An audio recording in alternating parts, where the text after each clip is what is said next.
السلام علیکم د حیات خان ورلد ګرانو کتونکو باوري م چې زمونږ ویډیوګانې به مو خوښیږي زمونږ سره اوسئ د حیات خان ورلد سبسکرایب کړئ او زمونږ د ویډیو په حواله باندې ښکلي کمنټونه راته وکړئ ډېره زیاته مننه او دا دی په ملکا کې د غره په سر یو شاته رانه ښکلي نختر دي او د نخترو د ښایست به درته څه ووایم نو دغه نخترې د نختر په افادیت هم خبرې کومه نختر کې ډېر کمالونه دي نختر ډېر ښکلی بوټی دی او د دې غرونو د ښکلا په پیوچ او په نختر او په بنج او په رانځړه باندې راجوړه ده نو دغه ځنګلونه باید موږ په خپل حال وساتو دا ښکلې سیمې درته ښیم راسره اوسئ ډېر مزیدار بڼ په یو نختر کې چې څونه څیزونه دي په دې کې پټ دی په دې کې بر دی په دې کې لیدکی دی په دې کې شونټی ده په دې کې چنغوزی دی په دې کې لرګی دی نو دا د کمال ونې دي وایي جانان مې جرړې د زړه پرې کړې لکه نختر په تاوېدو ځمکې لځمه د نختر ذکر په پښتو شعر و ادب کې دومره ډېر شوی دی چې زما په خیال چې د چینار او د نختر د دې په پښتو ټپه کې په شعر و ادب کې دا هغه نختر دی او دا یو نختر په لویېدو کې په ځوانېدو کې کم از کم 15 کاله اخلي په دې نختر کې څه دي په دې نختر کې شونټی ده غوټی که نه د دې خپله شونټی ده دلته نه ده خو په هغه نختر کې ښکاري دا شونټی به درته د نږدې نه هم وښیو بیا په دې کې بل یو څیز دی دا بر دی بر دې ته وایي بر دا د دې نختر چې کوم دی دا د دې دا مطلب موږ ورته وایو چې د دې پاڼې دي د دې برو دا کمال دی چې دا په دې زموږ په دې غریزو علاقو کې اوس خو دا سیمټ میمټ را ډېر شو مخکې چې به خلکو دا کچه کوټې جوړولې نو د کوټې له پاسه به یې په چاڼه کې دا استعمالول نو دې نه اوبه نه راوځي دا داسې یو ښکلی مزیدار څیز دی لکه پلاستیک که نه دا چې په طریقې ولګي نو اوبه ترې نه راوځي بل دا چې کله زمونږ د کلو نه دا فروټس لکه شلتالو مڼه ټانګو املوک وغیره الوچۍ خوبانۍ الوچې دا ځي دي منډهو ته نو په هغه کریټونو کې چې یو قط د فروټو کېدي بیا پکې دې نه لږ بر کېدي او بیا په بل قط کېدي بیا بل نو په دې کې دا فروټ زخمی کېږي نه او دا منډهیو ته سلامت رسي درېیمه بله خاصیت دا دی چې دا ډېر زیات زر سوځي اور اخلي کم ځای کې چې نور څیزونه لامدی لرګي د ګیسونو چې کم ځای کې کمود دی هلته خلک لرګي سیزي نو په بر باندې اور بلی په چاڼه کې استعمالیږي بلا کارونه د دې نه هم اخیستی کېږي بیا دغه شانتې په دې کې لرګی دی غوړګی دی پکې کړی ته جوړیږي پکې بش ته جوړیږي که نه په هغه غوټۍ چې ما یاده کړه په هغې کې چنغوزي او زنغوزي زمونږ د دې سیمو دا پکې یوه میوه ده په نختر کې پټ دی په نختر کې جاوله ده کنډې ده دی چې هغه په دوايانو کې هم استعمالیږي د هغې دومره فایدې دي چې د چا زخم اوبه پټې کړي نوې پټ کړی هغه کڼ هغه جاوله پرې ته ولګوه ویې تړه هغه درد او هغه وینې زوې هغه راټولې کړي هغه ځای تش کړي که نه د چا هغه دانې لکه خنځې بل یو څیز دی خنځې د هغې له پاسه هم لګوي په دوايانو کې هم استعمالیږي کم کورونو کې په کلو کې چې منګي سوري شي په هغې کې هم لګي نو په یو نختر کې دا دومره لوی څیزونه خدای پاک په خپل قدرت سره رابند کړي دي او دغه خلک چې د دې په استعمال باندې پوهیږي نو استفاده ترې کوي بیا زه به لږ راشم دې بوټي ته دا دی تروکې په تروکې کې څه دي تروکې دا دی تروش او دلته د دې غرونو دا څاروي چې دي د غرونو کې اوسۍ دي په غرونو کې بلا ځناور دي چې هغه دا واښه خوري یا زمونږ کمې ګډې بیزې د دې سیمو میښې غواګانې چې دې طرف ته راځي نو په تروکې کې د تروشوالي په حواله باندې زه دا خبره کوم لکه څنګه چې مونږ رننګ کوو مونږ بیا په بوتل کې ځان ته د اوبه اچولي په اوبو کې مونږ د حل کېدو هغه ګولۍ د بی پی دپاره مونږ هغه استعمالو پای کې مختلف فلیورز دي نو په تروکي کې هم دغه د نیمبو ټایپ فلیورز دی خپل یو تروشوالی دی پکې او دغه ځناور چې په دې غرونو کې ګرځي ستړي کېږي خوله کېږي نو ځینې خلک ورته مالګه ږدي او هغه ځناور خپله د مالګې کمی چې دی نو هغه د دې تروکي نه پوره کوي نو دا د قدرت څونه لوی انتظام دی څونه لوی نظام دی چې په دغه بوټو کې په مختلفو بوټو کې مختلفو ځنګلي حیات ته انسانانو ته شفا هم ایښودې ده دوا یې پکې هم ایښودې ده نو په دغه بوټو باندې چې څوک پوهېږي زمونږ د طب ملګري چې په پوهېږي ما په بلا ریسرچ کړی وخت په وخت باندې ځکه مې سره دا دوه د اختر او د تروکي دا ذکر وکړو ما چې تاسو په پوهه کړم دغه شان بیا سپلمۍ ده ما په خیال د سپلمۍ پاڼې خو دلته کې نه ښکاري ماته دا خو خرډک دی د دې خرډک خپلې فایدې دي خو بهرحال سپلمۍ چې ده نو د هغه بیا د شوګر د مریض دپاره چې د سپلمۍ پاڼه ته په بوټ کې کېدی او هغه یې په خپو کې لږ پکې وګرځي نو شوګر کنټرول کوي نو دغه شانې دا بوټي چې دي په دې کې ډېر قسمونه دي د دوایانو د علاجونو او کم ملګري چې په طب پوهېږي شاید چې زما په دې بعضې خبرو باندې هغوی پوه شوي او نور هم باید مونږ د دې غرونو د دې بوټو او د دې شنو شینکو په دغه باندې ځان هم پوه کړو قدر یې هم وکړو او دیو ته ژوند وروبخو دا ختم نه کړو ځکه دا ډېر په مشکله باندې جوړېږي څنګه چې خانجي د نختر په مختلفو حصو باندې خبرو کړله هغه تاسو ته وویله زه صرف په نختر په دې پوټه کې خبره کوم چې څنګه د نختر دا پوټه کې وي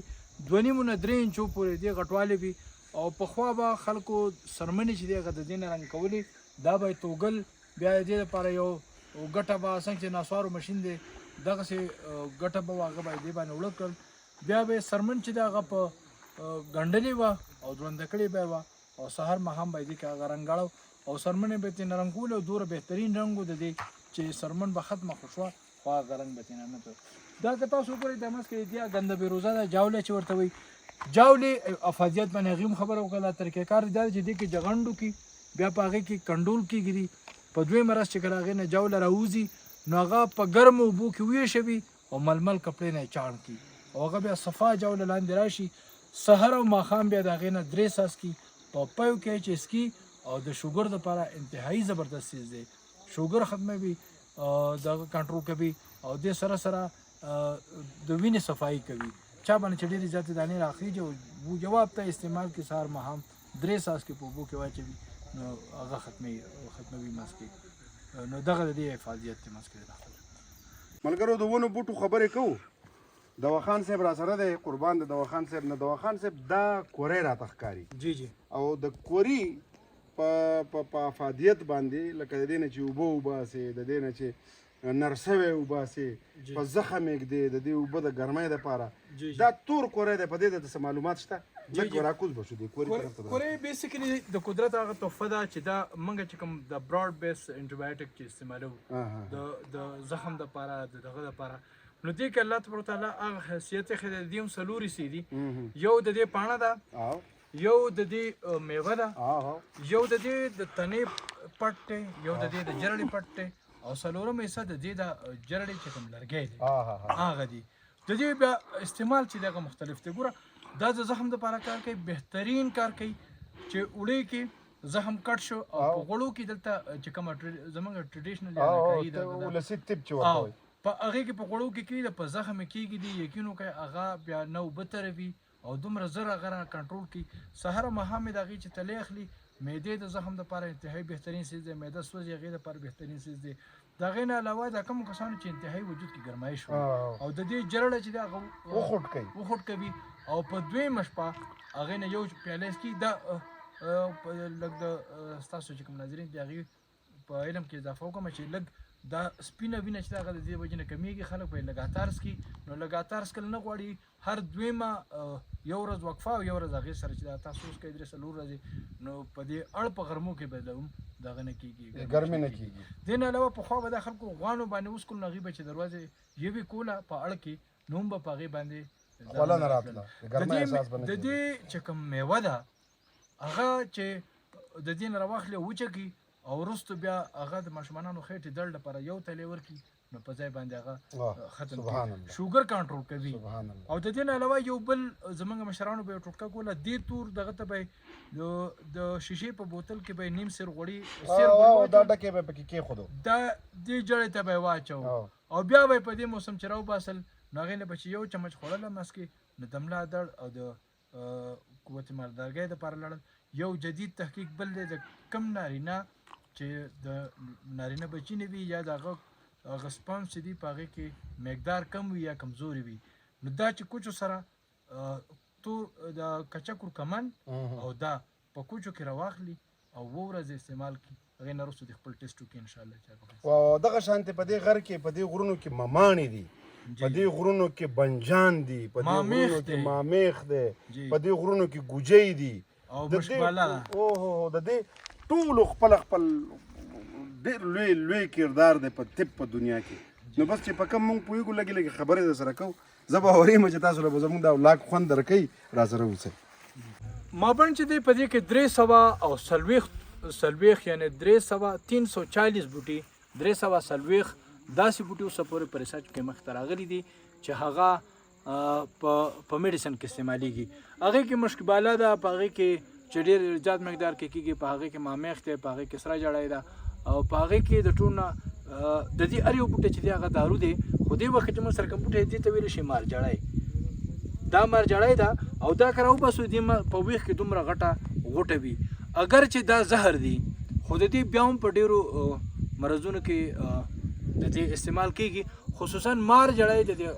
لس نه چې دی نو دا واضحېږي چې دا د مار سره تعلق لري، زهر دی. کله چې د مار وچېچي او دا غوټه راوباسي دا وټکوي او کټ ولګي هغې د پاسې وتړي، دې سره د مار زهر چې دی هغه کنټرول کېږي. اگر چې په دې کوم ایسډ دی خو د مار چې کوم ایسډ دی نو دا د هغې انټي ده نو په هغې باندې د مار زهر چې دی هغه په منځ کې کنټرول کېږي. دې نه علاوه د دې کوشته جوړه کړي او هغه کوشته حکیمان د هغې هغه بیا لوی اوږد پروسس دی چې څنګه جوړېږي.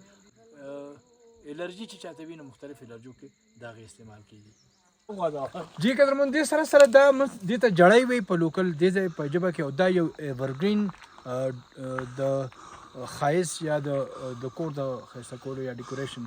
پلانټ دې ته موږ وایو. په هر موسم په هر دغه کې ځای کې 40,000 فوټه د سطح سمندر نه بلندي لري په هغې کې کېږي. کوم کسان که شوقین وي چې په کور کې سایدار دغه وکړي بوټي وکړي چې هغې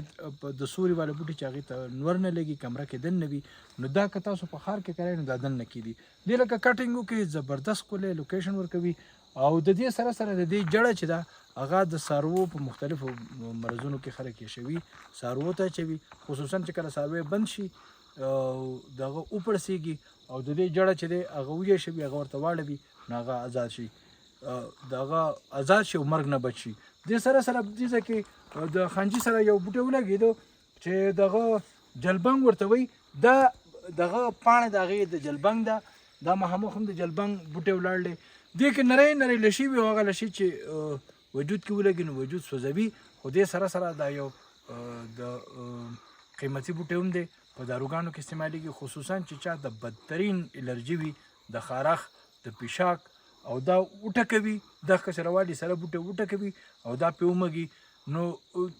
5 منټ صرف به هغه انتهایي وسوځي، بیا اوبه ترېنه ټوټلې وځي او هغه د همیشه دپاره لرې شي. هغه څیز چې حاکمان او ډاکټران د هغې علاج نشي کولی دا جلبنګ خدای پاک د هغې علاج ښه. دا د پالک په شانته بوټی دی او شلخی دی. یو طرف ته که دا د دې غر چې دی نو د پالکو کار ورکوي، دا زما په لاس کې چې کوم دی دا که په تبخیر یې تېږ کړي نو بلکل بهترین ذایقه د پالکو په شان لري. نو بل طرف ته دا یو دوا بوټی هم دی او دا قبض کشا دی، کانسټیپیشن چې ورته وایي یا قبض چې ورته وایي چې څومره سخت قبض وي او دا چې دی وټکوي او څاروي له ورکړي نو هغه هم ختم شي. که انسان د دې ساک 3 وخته وخوري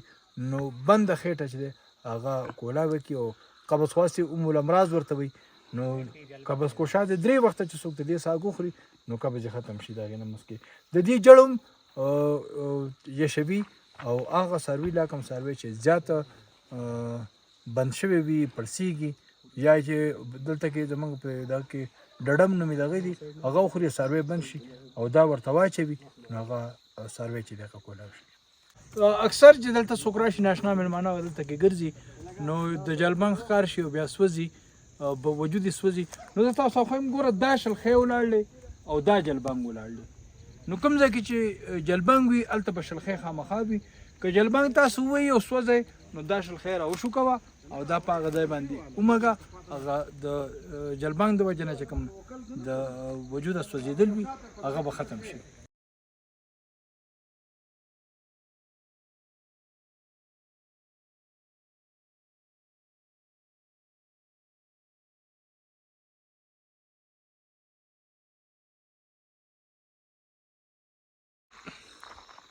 ملګرو په بوټو باندې مو د دواخان جانان صاحب خبرې واورېدې. زه باوري یم چې دا به تاسو خوښې کړي هم وي. ما سره چې څه لږ ډېر معلومات وو د دواخان جانان صاحب سره چې څه معلومات وو د دغې ځنګلونو د دې بوټو